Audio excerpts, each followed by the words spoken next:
Hi everyone, welcome to Foresight's Molecular Machines Group Holiday Gathering. I'm really happy to see so many of you here. Thank you so much for joining and for taking a leap this holiday season with us. We had quite the wild ride this year, and so thank you for leaping into this virtual program. I know that we usually have in-person technical competitions, but this year it was all a little bit different. So thank you for sticking with us, and thank you also for growing this container in such beautiful ways. I think we really gained a lot of speed and picked up a lot of people from all over the place through the virtual container, which is certainly much more much easier and much more low cost for many of you to join, which I think has really added this nice regular collaboration layer that hopefully in the next year, by doing technical competitions again, we can pick up again in the next year. All right, so I would like to show you a little bit and give you a quick overview of what we've been doing this year. So if you're interested in reading up on our seminars, we had fantastic seminars this year, starting all the way in with James Cooper from the University of Reading, who's our chair this year, with a fantastic molecular machines group launch. And so I really recommend all of you, if you're interested in just really having an overview of what we did throughout the year, he gave a little bit of a preview in his presentation. So that's certainly one to check out. We were then continued with individual technical seminars that were always a mix between technical keynote presentations, such as, for example, the one by David Lee, who's a senior Foresight fellow, but also always mixed with funder presentations, such as this one with Isaac Kitsiyali from ARPA-E. And then we had a proposal for a presentation that is a little bit more of an off-the-record brainstorm, but this one was by Eisman Sen, and so we really tried to see, are there actually already people out there that would like to collaborate on something more of a commercial application. Based on this one, we then had like a corporate group join our seminar summaries. They actually ran a series of workshops afterwards, and I think that there's a few interesting collaborations that came out of it. We then continued and had molecular machines applied in medical treatment and molecular machines that work at all scale. Fantastic presentations with James Tour and with Nicolas Giusepponi. They were really great. And then we launched again into a few presentations by potential funders, but also by governmental sources of just like what is going on in the field, how can these fields really move forward. And we had David Baker join us for a fantastic presentation on the more shorter time periods of like what is possible even right now. That was certainly a very interesting one. We moved forward with a fantastic presentation on DNA nanotech and neuralness with William Shee, who won the Foresight Feynman Prize. And his presentation was, in fact, so interesting that afterwards we had another one with William Shee afterwards follow up on the research that he was just presenting at the time.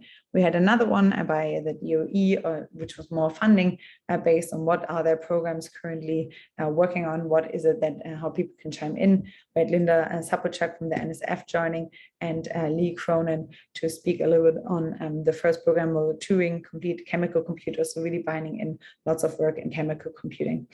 We had Dirk Trauner joining from the NYU, and we had Adam Marblestone and Ben Reinhardt joining on molecular 3D printer parts and systems brainstorm. And that was really a fantastic event of just two people that are really trying to get more funding into this space.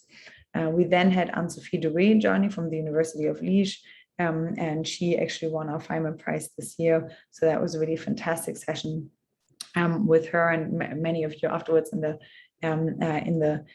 follow-up said that that was actually one of their favorite ones. I really encourage you to read the seminar summary here. And we followed along with Eisman Sen and with artificial molecular pumps from solution to surfaces, a presentation by a few of our fellows. Then also one of them joined us for Vision Weekend in person. All right, so if you're interested in reading up on this, I invite you all to check that out. If you are perhaps too lazy or time constrained, we also have a report that really summarizes all of this in a nutshell with individual one-pagers that always do a quick summary of the field before you can then press on the link and you get redirected to the entire seminar presentation. All right. Then in addition to that, I also want to point out to you a few fantastic people that we had on board this year to support, and that was our Foresight Fellows. That was James Cooper, that was Maxime Dunyan, Jessica Lam, Thomas Schröder, Yang Feng, and those were fantastic fellows, many of whom we feel really fortunate to have been working with and hoping to collaborate much closer in the next year with. We also had, as I already mentioned, a really fantastic Feynman Prize winning presentation from Anne-Sophie, and we gave out the Feynman Prize again to really honor work that is making progress on the long-term goal of molecular nanotechnology, and that was awarded this year to Anne-Sophie Dewey, to Kendall Haug, and to Yuanning Feng from Northwestern University. He won the Distinguished Student Award. So congratulations for all of you to really making fantastic strides in these areas. So really happy to really have been a part of this group and have been poking into the work that many of you are doing. I should also know that if you're in the report, if you scroll all the way down, you will get an understanding here. If you click on table of devices on molecular machines, then you will get redirected to a link that shows you a variety of different molecular devices that many people here have grouped together in a spreadsheet, and that you can now really look at. And so that's an effort for us to try to compile a little bit more what a database for the field would look like, so that you guys can go out there and do your fantastic work. All right, I've already mentioned that this were our seminar summaries of this year. And so in the next year, what we're hoping to do is really combining the virtual seminar summaries, so they will continue. We'll continue to have technical presentations with individual people in which they can produce and really just describe their work, so that everyone here has an easy way to get up to speed on what other people here are working on in the field. And then in addition to that, we'll bring back our technical competitions as well. And so hopefully there'll be lots of opportunity to collaborate on the technical competitions. I should say that we're super excited for the virtual ones to have a mix between Feynman Prize winners that we're really presenting to our group, but also on the other hand, to have a mix of more individual work sessions that you guys can all focus on. And so we've already done a little bit of a backbone building of individual people that are doing some really interesting aligned work. And so those folks, with the idea that those folks can then learn to collaborate much better across individual groups. Okay, so I think I've said a lot already. I gave you a little bit of an outlook already of what we're going to do in the next year. And an additional topic that we're of course going to do is continue our fellowship, and that gives me a really good segue to introduce a previous fellow, Chris Wilmer, and his collaborator Kutai, because they are launching a nano car race competition that Foresight will be helping to spearhead. So Chris and Kutai, perhaps you want to share a little bit more about that before we move to individual tech trees. Thank you so much. Thanks for your attention. Thank you for giving us the opportunity. How long do we have? If you have like 10 minutes, I could give a quick presentation, or I could just talk for a couple of minutes. No, like I would say, yeah, why not? Take your time. Here we go. I'll just make you co-host. All right. Let me share my screen.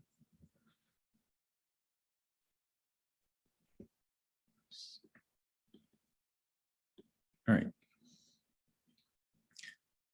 So the organization that Chris and I started, it's called Formula Nano, and it is a scientific competition. So my name is Kutai. I currently a data scientist. I used to be a PhD student in computational materials design. I work with Chris Wilmer, University of Pittsburgh.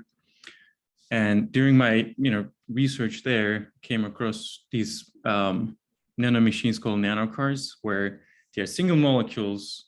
Maybe some of you have heard already that people are designing to diffuse on surfaces. And I have heard that there was a race around this called the nanocar race, which I was really fascinated by. So I made a video about this. So I was just going to play that. It's a 4-minute video. And then I'm going to talk a little bit about Formula Nano and where we stand.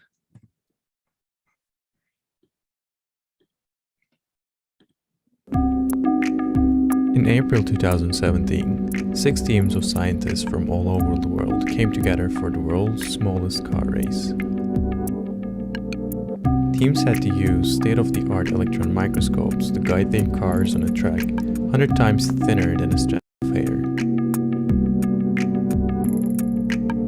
And even if the distance was so small, the whole race took 30 hours. But what is the purpose of this race? And what is a nanocar?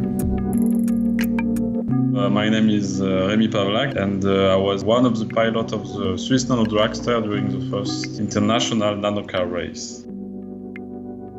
So the idea is to use an organic molecule that you synthesize, that you adsorb on the surface, and then you have to move the molecule. And this is what makes your molecular car in principle. It's a race, huh? You go to win in principle. It's a bit egocentric. You want to win. You just want to be fast, good, having a good concept of car. But at the end, you realize that, well, we are all motivated by the same. It's to show what we are actually doing. And this was quite beneficial. It's not because we are small that we are really efficient. We are actually extremely inefficient. The amount of energy we give to this molecule is lost into the surface. And here we have to think about how to actually optimize this, how to transfer correctly the energy we give, these electrons, to the molecule into the motion, because most of it is lost into the surface.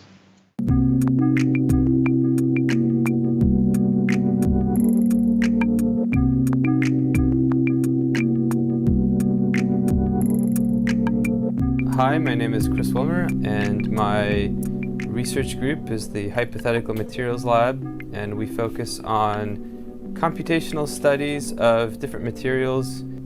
It's my sense that designing better nanocars today is at least 50% art and 50% science, and that a lot of the science right now really just is being used in terms of how to build the nanocar and not why it should have one design versus another. So I think computational modeling, atomistic simulations, can play a huge role in helping people figure out what kind of car they should build.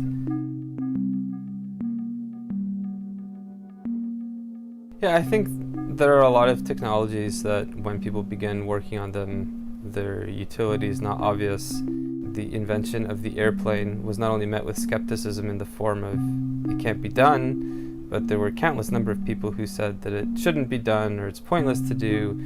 If there's some quote about, if humans were meant to fly, God would have given us wings.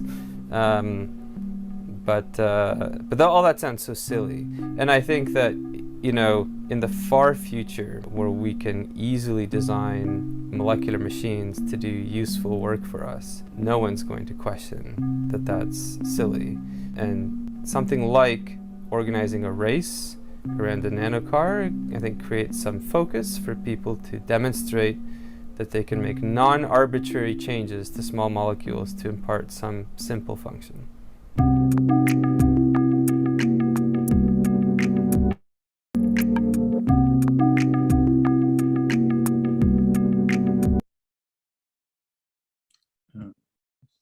Right.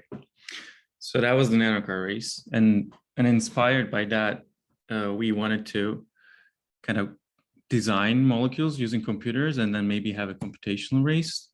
So during my time with Chris, I studied methods to simulate the motion of these molecules on the surfaces, and also came up with a program that you could use to build nanocars. So this is it's a plugin for a molecular editor called Avogadro 2, and you have these different building blocks where you could put together to build a nanocar. You could change different functional groups and then place it on a metal surface and then configure it for molecular simulation and test drive the nanocar that way. And we hope that people would use these programs that we came up with and submit their designs so we could organize a race around this.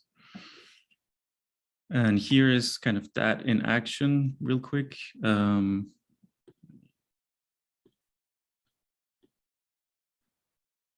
So this is Avogadro 2. You can, at different parts, connect them together. So like different building blocks. And then you can add a surface, as I mentioned, and then you could also then export the files you would need to run a molecular simulation with that. And as the Formula Nano organization, we're also building a web application to do all that as well. And if you are a developer and interested, please reach out. We definitely need help in terms of that.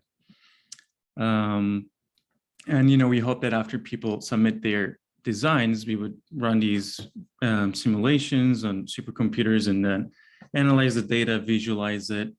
And hopefully on the competition day, we would be creating these animations, and there will be commentators that would walk us through the race as well as the science behind it, and kind of have it in a like fun and educational way with that. And also one cool idea that we perhaps want to do is there's going to be a second nanocar race, the experimental race, and perhaps when the designs are revealed, we could even kind of use these simulations to predict the outcomes for that as well. And with that, I would like to thank you for listening. So we are in the process of getting this together, coming up with an academic committee to come up with rules, and then open up for submissions. And then we want to give monetary prizes to the winners.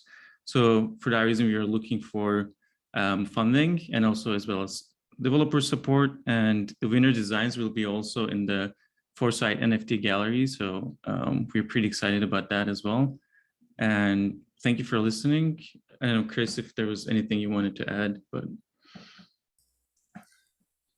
No, thank you, Kutai. Maybe just one small clarification is that we, for the computational nanocar race, the idea is that participants can design their nanocars however they want. The tool that Kutai described is maybe it lowers the barriers so people with not as much experience could design their own cars, but people can use other software or their own groups or a whiteboard, however they want to do it to create the designs, as long as they ultimately then it can be used in the sort of molecular simulation. So, but otherwise, thank you, Kutai. That was a great summary of our project.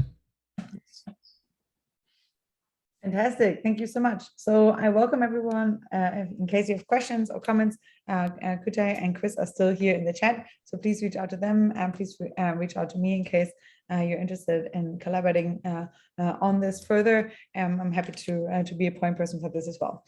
Okay, lovely. So with that being said, at the end of this session, we want to hear a little bit from you and just do a little bit of a report out, and just what were your highlights this year?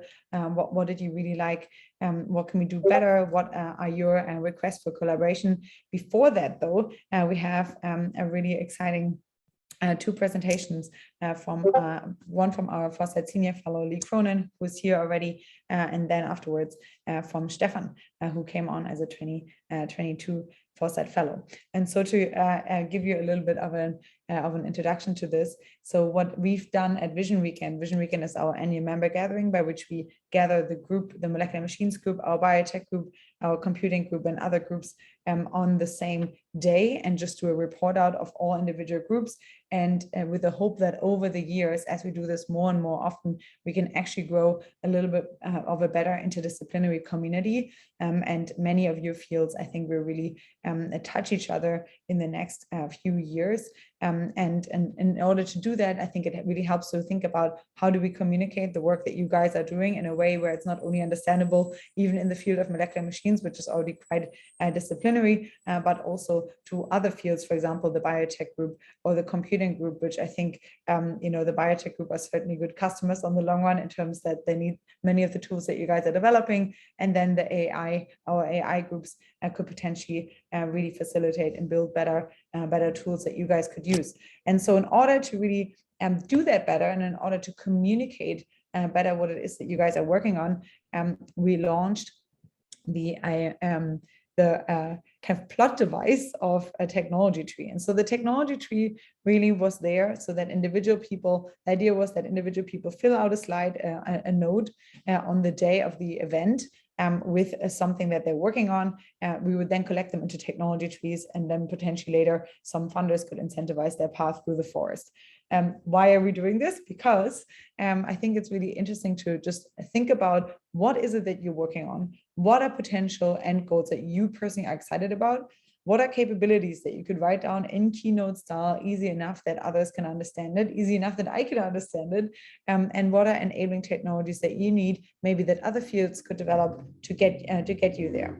This one here is a key challenge that you want to see solved, and this one is something where, if this picks up steam and if people really like this work, then we will really try to set bounties to these key challenges that you want to see solved over the long run. So this is a plot device for you guys to explain your work in a way that is relevant for other people, that may be in different disciplines, but also on the other hand, it really helps, I think, potential funders who enter the space to just see an overview of what is the work that currently people are doing and what are exciting challenges that they want to see solved. We were going to do this not only at Vision Weekend in San Francisco, but we're going to do this as well in the Vision Weekend in France, and we'll update you with the tech trees that we're building out of individual nodes. But the one in France was supposed to be visited by Lee Cronin, for example. Lee, unfortunately, I think is still in the US, but that means that we're still at the same place. And so we asked him just to join us here for our virtual holiday gathering and to share a little bit about the tech tree that he's working on, and with the hope that that inspires you to fill out a slide as well, so that in our next session at 11 a.m. PT, we can perhaps review a few of your slides led by David Lee, who I have also asked to produce, who I've produced a technology tree for based on his answers. And so we're hoping that in the next session at 11 a.m. we can actually get a little bit comparing about the technology trees that you guys are building. But for now, let's just see what Lee has to offer to us in terms of the technology that he's building. So Lee, are you around? I think I saw you earlier here in the chat. How's it going? Hi, Lee. Thanks for joining. Too bad you can't join us this weekend, but really, really happy to have you here. Perhaps you just want to give a quick overview of what it is that you are working on. What is your node? And what is a challenge that you'd like to see solved? And then we can use that as a stepping stone for others to fill out their slides too. So thank you so much for joining. Thank you so much for coming on as a 2020 as a Foresight Senior Fellow, and I'm really looking forward to hear about your technology node. Yeah, thank you. What we've been trying to do in the lab is develop a programming language for chemistry to stop manual labor, so we can actually make more complex molecules. Because although you hear lots about these fantasy molecules that people want to make, it's actually quite hard to build them reliably in the lab. And I took this challenge on a few years ago because I thought that there was a big disconnect between what chemists can imagine and they can routinely make. And so what we needed to really do was develop an abstraction of chemical synthesis, a bit like a von Neumann machine is an implementation of the abstraction of a Turing machine. And a Turing machine in a concrete way is not a concrete thing, but the abstraction, if you can build something that fulfills the potential of the Turing machine, or almost, because you can't have infinite memory, you'll be able to simulate or do any computation. So a few years ago, was asking, can you imagine a robot that will make any molecule or do any reaction more appropriately? Because when you think about a chemical reaction, you only have to do 4 things abstractly. You have to do the reaction, work up the reaction, separate, and isolate, and purify. And do those 4 things in a loop, you can make anything. And in my experience as a synthetic chemist, I found that chemists are a very interesting bunch. They make really incredible molecules, but it's not possible to routinely repeat what's in the literature, right? They block you, tell you it can't be done, which is, I think, and most of it's not reproducible. And that's fine for, for exploring really complex molecules. Some people can't, it's really hard to make these things in the lab, let alone try and make sure everybody can copy you at the same time. So there's a little bit of a barrier there. So we developed this abstraction, what we should call computation. Computation is exactly the same thing as you imagine in computation. Computation is the act of taking an algorithm, running it on a digital computer, and getting an output reliably on any qualified hardware. So the concept is really, could you take a code that would work on any qualified hardware, and that code transform into the chemistry you want, the molecule you want? To do that, you need a modular, and the enabling technologies for that really are not the abstraction, the ability to have a modular chemical robot that will actually do the unit operations, and then have a real-time assay, but also have probabilistic reasoning, which would allow you to kind of move around the chemical space, right? So it's really about what is actually possible. It's really easy to simulate anything in silico. You can draw stuff. It's very, very seductive, but very illusionary, okay? People just make stuff up and they can't ever synthesize it. And that's really something that I'm trying to kind of say, well, how can we keep the illusion, you know, do the imagination, but also make it realizable by to connect this gap. So the tech field that I'm kind of inventing is computation and digital chemistry. About 7 or 8 years ago, most people who thought I was doing this thought it's ludicrous. Most organic chemists think it's ludicrous. I see David, he thinks it's ludicrous. I think, well, I don't know, we'll let him speak for himself later. Hi, Dave. The capabilities we need are having an interoperable code to molecules and back again. So the idea is like, turn the code into a molecule, turn the molecule into a code. Organic chemists have already done this in a joke called organic syntheses, where they basically submit preparation, and the preparation gets tested by 3 or 4 board members, and before it's published. It's brilliant. It's a good way of publishing science. We want to make molecules on demand with lower error rate, and then the other capability is discovery and optimization of new molecules and materials for a specific assay-driven application. This is quite new, because you now don't ask the chemist to design a target. You say, give me a problem, and the robot will solve the problem by making random molecules that will leap over the various obstacles. And really the end goal is the digitization of chemical material discovery and manufacturing. And I think if we do that, the challenges I want to see solved really are to enable all chemists and biologists and material scientists using chemical programming language for discovery and digitization, and really to kind of allow people to share stuff and collaborate much more effectively. And that's my technology tree. Thank you so much, David. This was fantastic. Thank you so much, Lee. That was fantastic. All right, moving on. Oh, are there any questions already? Any questions? Nope. All right, so perhaps we can afterwards do a little bit of a discussion as well. But for now, I'm really, really excited also to have Stefan here and Stefan present your technology tree. Stefan, it was the same for you. You were going to head to our Vision Weekend in France. You won't be able to join anymore in person, but I'm really happy to have you here and look forward to your presentation. Oh, hi. Yep. Hi. So thank you very much for the opportunity. To briefly introduce myself. So I am a lecturer based within the group of Professor David Lee, and I work very much in the field of molecular machines, looking at particularly non-equilibrium molecular machines. That's, I guess, my tech tree that I'm working on. And why am I interested in that? I guess because if we look at biology, almost every single sophisticated task that biology performs is underpinned by non-equilibrium molecular machines. These are driven and sustained and operate away from equilibrium. But by contrast, in our synthetic technologies, we don't have a single synthetic technology that's based on molecular machines, really.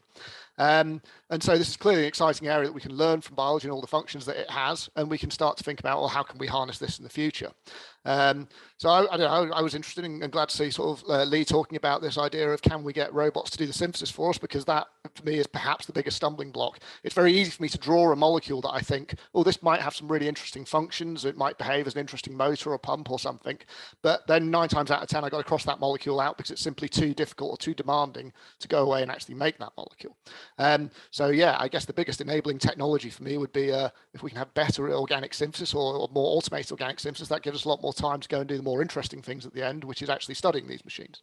Obviously, we've also got to have an underlying appreciation of the physics from that. And I see Dean Ostemian here in the audience, who obviously does a lot of work in that area. And I think it's important that us as chemists, sort of at the center of biology and physics, we take the inspiration from biology, the understanding in physics, and actually build the stuff ourselves, which can obviously help aid the understanding and also try and result in our final goal, which is to build these motors, these pumps, do synthesis with them, carry out all sorts of interesting tasks with them. You know, so as I say, at the moment, we don't have any application of molecular machines, but I think that we're not that far away from being able to start to think about what we can actually use these machines for as we get better and better at building them. So, you know, areas such as movement, catalysis, sensing, information processing, energy storage, these are all areas that biology uses machines for, and things that we can really start to think about doing ourselves as we get better and better at building these molecules. And yeah, I mean, I suppose an ultimate expression of that would be, can we ever build a molecule that has the sophistication of a ribosome, which is one of nature's most impressive molecular machines? So it can read information from different threads, translate it, and perform that and do some synthesis with it. So yeah, I guess that's sort of my take on the field. That this area of non-equilibrium machines is tremendously exciting, but something that we are only just starting to really brush the surface of as synthetic chemists. Fantastic. Thank you so much. I also want to point out a few folks who I think here also on the call. We had a few other this one will be the one from David, but we had a few other people produce technology trees, and here we have one on living materials that was produced at Vision Weekend. Here we have another one on molecular machines, and here we have another one on the design and synthesis of molecular machines. So I'm just welcoming you to perhaps fill in your technology node as well. I think as a fun activity to just figure out how different fields interrelate with each other. All right. Thank you so much. I'll stop sharing my screen. Are there any questions and comments to Stefan or to Stefan or to Lee's work? Yes, I was just curious, how hard would it be to reverse engineer a ribosome? Like, have we done that? Like, do we know which molecules it's composed of, and how close are we to kind of just making a copy of it? I was just curious. Thanks. So I guess from my perspective, I mean, you know, we have structures of the ribosome at quite a detailed level, but that's not the point really. The point is creating a synthetic molecule that can perform the same function, but not necessarily with the same chemistry. So how close are we to that? Well, we're a long way off. A ribosome, when you think about what it does, it has a way of reading the information. It has to do that by directionally processing a strand of information. So you need a ratchet mechanism in order to go directionally. We're just starting to be able to build these ratchet mechanisms that can operate autonomously. So bringing in the sophisticated function of being able to actually translate the information, we're a long way off that. But as I say, as the chemistry gets better and as the understanding gets better, we're heading in the right direction. Thanks. Fantastic. Next one up, Ted.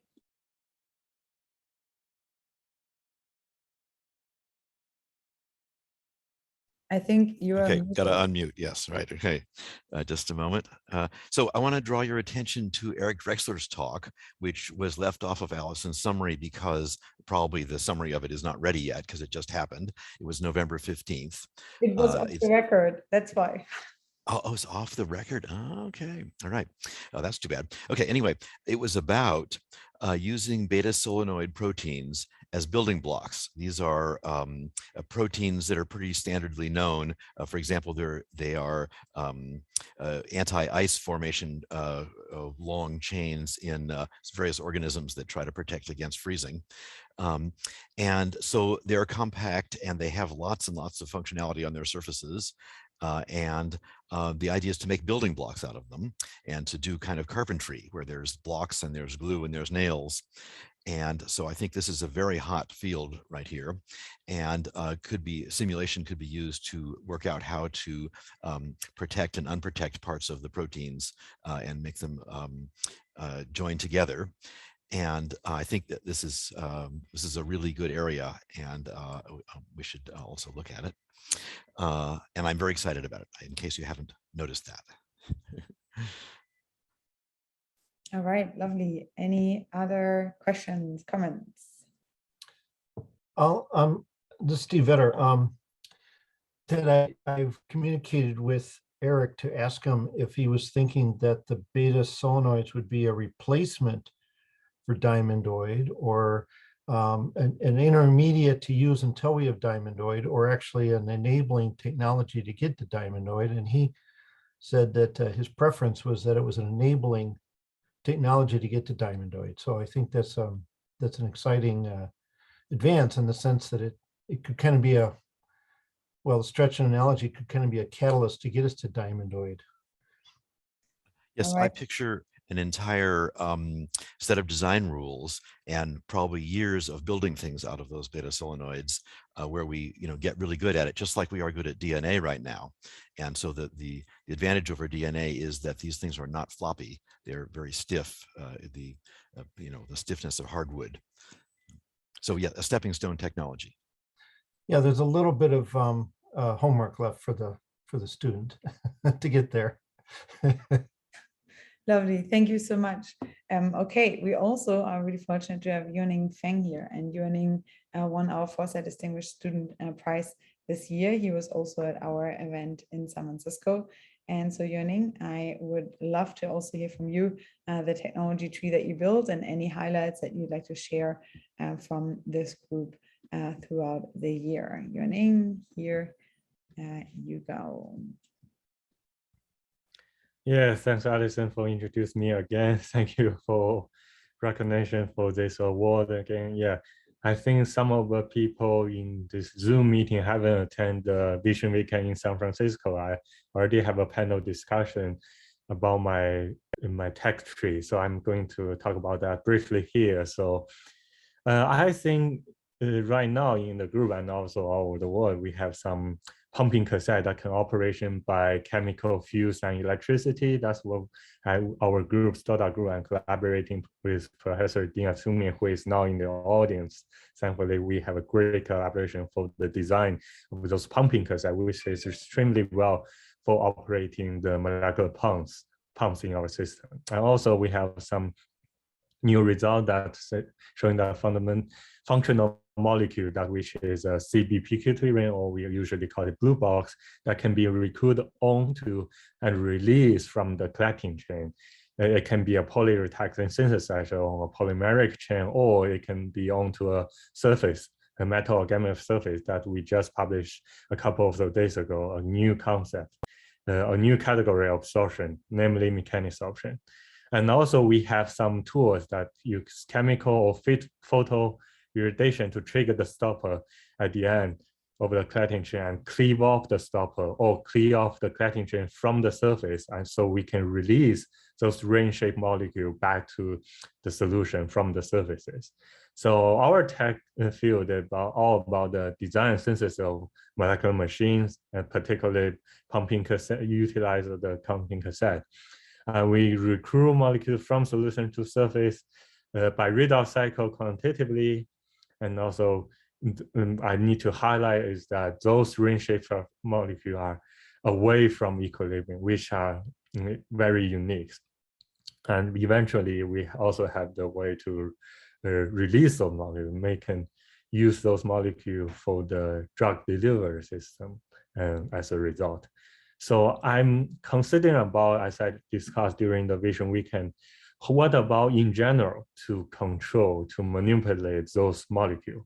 For example, our group and also Professor David Lee's group have very well-designed molecular pumps and motors in manipulation of the motion of the ring-shaped molecules, such as cyclophane or chrome ether.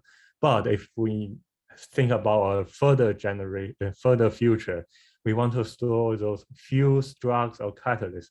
Those, for example, fuels like a hydrogen is a very small inorganic molecules, and like a carbon dioxide, we want to store them. They are also kind of simpler than the ring-shaped molecule. So I think the key challenge in the future is that we already use the industrial high pressure to absorb those gas molecules. But how we use the pumping cassette or other technique to recruit those small molecules away from equilibrium by the molecular machines, that is a kind of challenge I would like to think about. And particularly, we can isolate them selectively by using the active absorption of pumping cassettes. And I think that's all I would like to say. I'm happy to have any discussion with this online Zoom meeting discussion. Yeah. Thank you. All right, thank you. Any comments, questions? Thank you, Yuning. Okay, we have, I think, a question from Rick, and then Lee.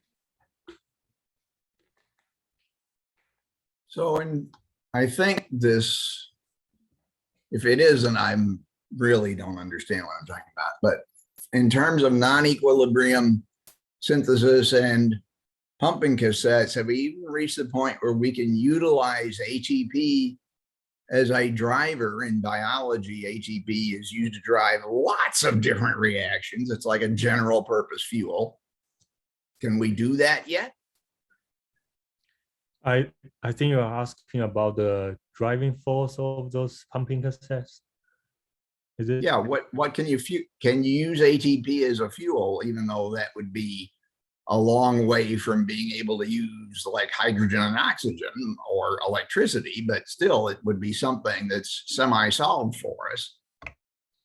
The chemical fuel in our system, a particular redox agents such as zinc as a reductant or NOPFC as an oxidant. Those are much smaller molecule compared with ATP.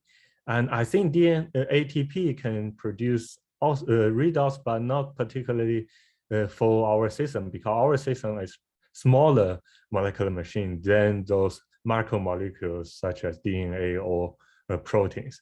And another thing you address very well is that ATP is power those ion transfer pumps like ATP synthesis. Those pumps can pump in smaller molecule, but they have much complex design that not like our system. So maybe if we design a more complex pumps, we can do the similar thing as the biological system do. I don't know, but right now we are organic chemists doing some smaller molecules. Yes. Thank you. Thank you. We have another comment here from Lee. Yeah, sorry, I can't manage to switch.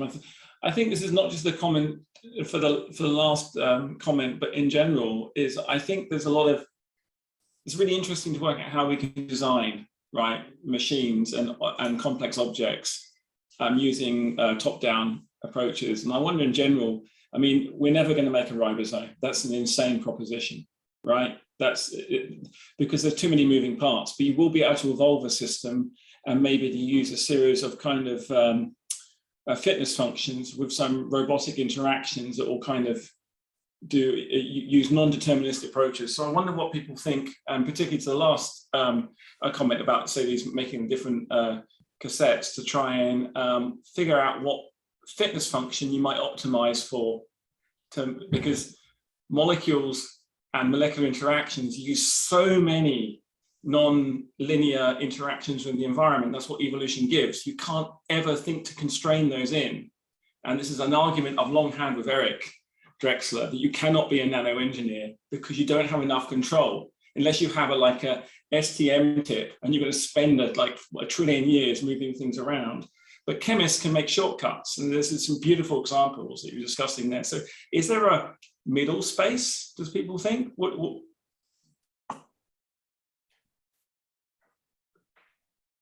I think Professor Kronig is open to a public discussion on this topic, right? Not only myself, yes. Yeah.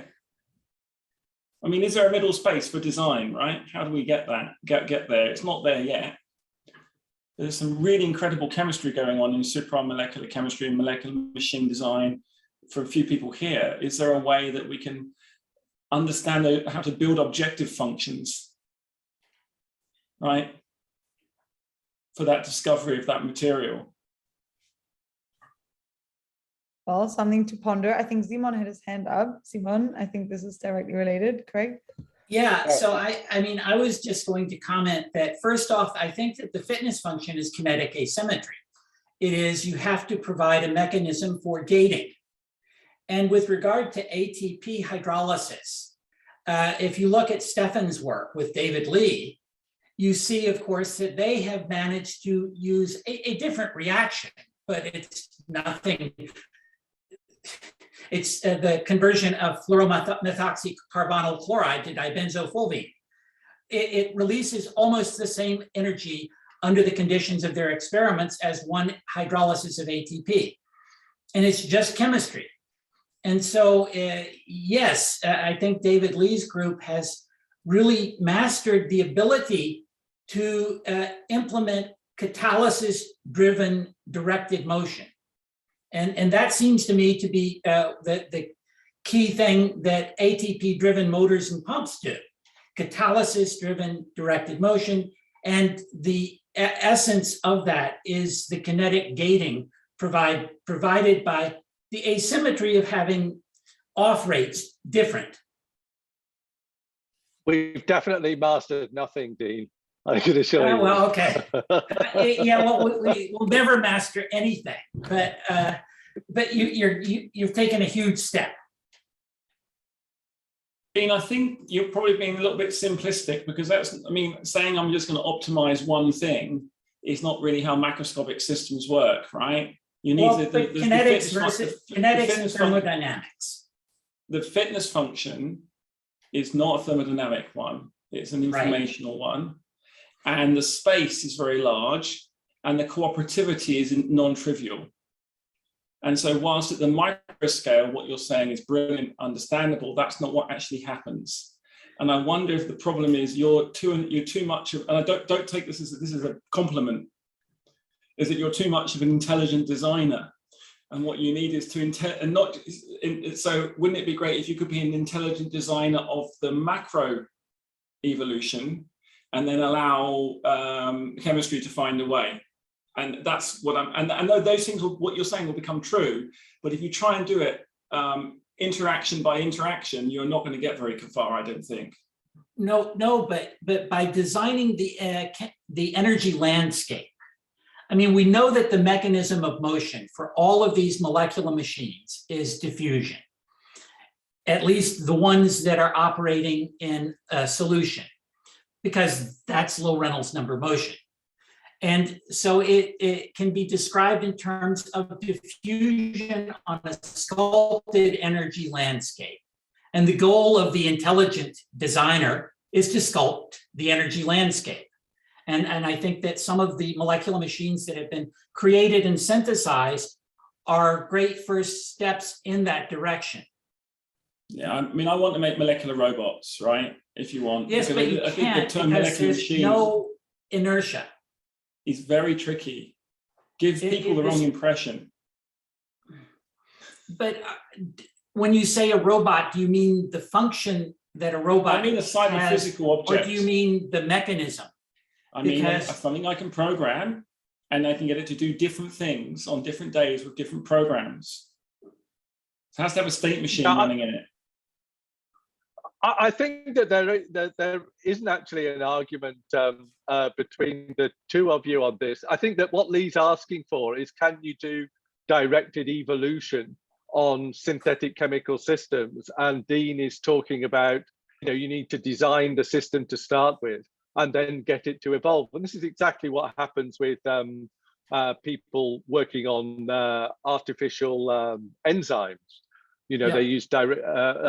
That's what Francis Arnold got the Nobel Prize for a couple of years ago. So the answer to Lee's question actually is no. I think it was Lee's question. No, we can't do the evolution yet, because we don't have a way of creating evolutionary pressure on very synthetic systems.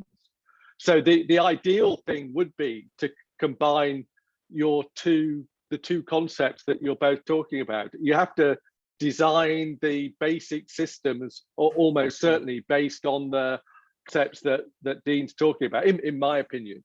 But then you want to be able to explore ways to optimize and improve those systems in ways that you can't imagine. And we see this all the time as synthetic chemists, even in drug design. Of course, you make the ethyl propyl isobutyl versions to see which one fits best. And But it'd be much better to have a directed evolution way of doing that. But at the moment, there are no ways that synthetic chemists know how to do that with very artificial systems. So, Dave, I agree. We're agreeing that's a bad sign. So I think that what Dean is talking about very specifically is an optimization with knowledge of what you want to do. And what I'm saying is you would like to couple an optimization algorithm with an exploration one. And when you're exploring and you find weird things, your system can then adopt that and say, I'm going to use that, and in layers. And that's what happened with the ribosome. The ribosome was not invented. It was optimized and explored to solve a specific set of problems at evolution. And evolution has produced exquisite nanomachines, right? Legitimate nanomachines, they really are. So could we hijack that phenomena once we know a bit more about it in the laboratory to produce our own functioning systems? And I think Dave and his colleagues, Stefan as well, and so on, I think give a very nice exposition of why that's important in future technology. Anyway, cool. All right, any final comments on this point? No, then we had Dean, no. Then we had Simon, who also had his hand up earlier. Is your point still relevant? I'm not sure if it's relevant in such a high level discussion. I have the feeling that a lot of the questions raised are about different aspects of matter, whether things are in solution or in the solid or somewhere in between, rather than focusing on the functionality that a system brings. But so if you want to have something rotate, translate, diffuse, and how you can do that, and I assume that in the idea of design, the most simplistic method to achieve that would be the one that is achievable. Because why would you make things very complex? Obviously, if you want to couple them, then things become complex. But in general, I'm also in strong agreement of Dean's point that it is, from a scientific point of view, very interesting to try to understand the energy landscapes and the kinetics and thermodynamics that govern these processes to be able to manipulate. Although some of them can maybe happen by accident, it should still be a good job to understand how they operate and work.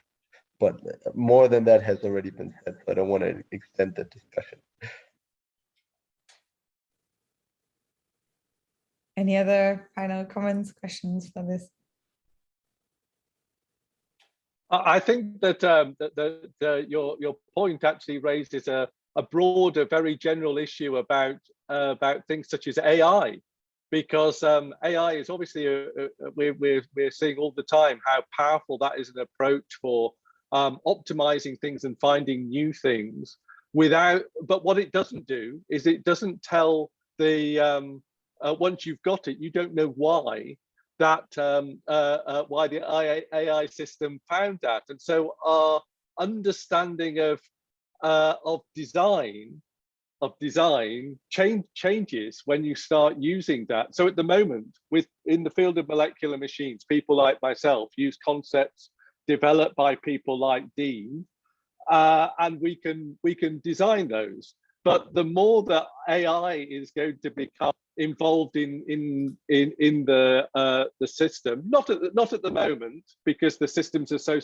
simple, but the more complex they become, the less the human operator will understand about how to design such things. I think, or not an expert at all in that, but I think that's an interesting thing that we're going to have to cope as designers, how to deal with that. Thank you. All right, we have 1 minute more to go, and so I want to welcome all of you. I think this was an interesting plot device to just get some discussion going across the individual areas that you guys are working on. And I welcome all of you until we welcome back David Lee at 11 a.m. PT to perhaps take a moment in the next half an hour to fill out your technology slide, which I'll post here.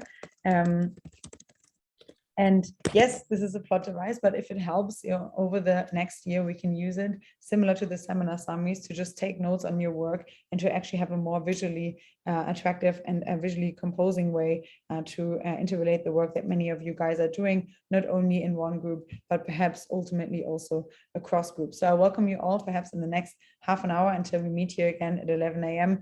for David Lee's discussion to fill in your technology tree.